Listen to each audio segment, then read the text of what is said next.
The Western New York community is mourning the loss of two local broadcasting legends. We've got Jack Palvino and Allan Harris, who passed away. Palvino was a local DJ who eventually owned Wham and WVOR Radio and went into the New York Broadcasters Hall of Fame.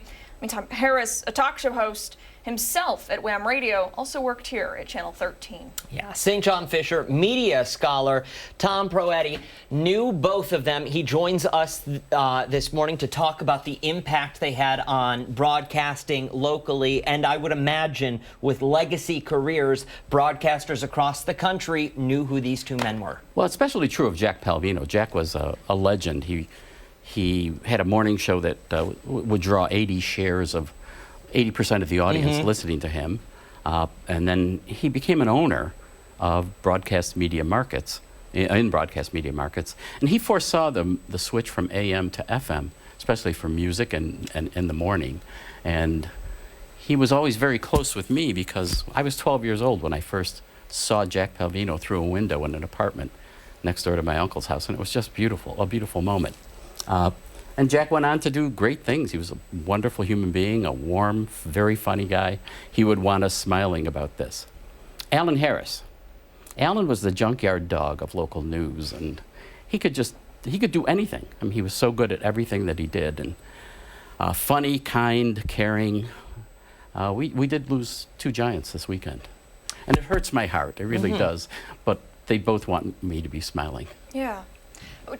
Tell us, if you don't mind, a little bit about their personalities off air. You know, a lot of the time, you say... That's a great question. Yeah, like they're the same in person as they are on TV? Jack and Allan, I think, are both pretty much the same. Yeah. They're the same people. And I think that's, you know, today we call it authenticity.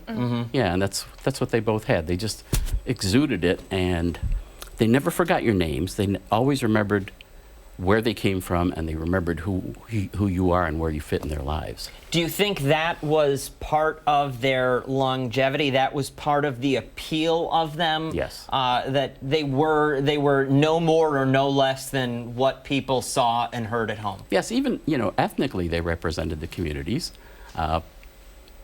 It was a male-dominated world at that time, but both of them were very sensitive to the fact that the world was changing. And boy, Jack especially. Jack was one of those that just became, you know, a real leader in moving forward in the area of diversifying broadcasting. You said that he anticipated the switch from AM to FM. Sure did.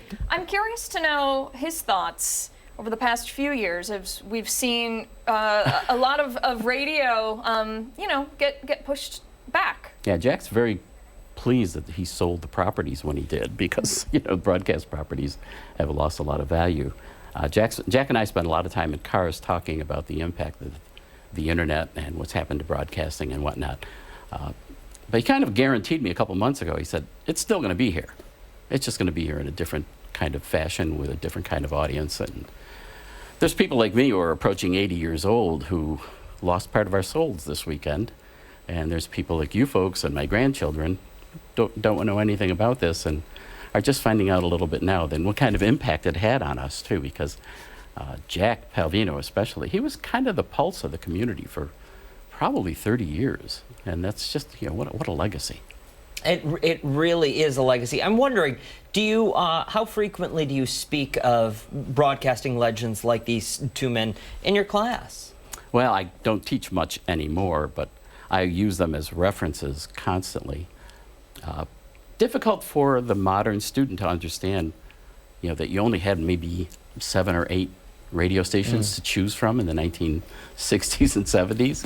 You know, they're so used to playing their own music. They're their own DJs. Yeah. They're their own news people, and so it's difficult for them to comprehend. You know, it's such a different world today, and you know, today it's all about metrics, and you know, less than it was about personality, and that makes it tough for students to understand.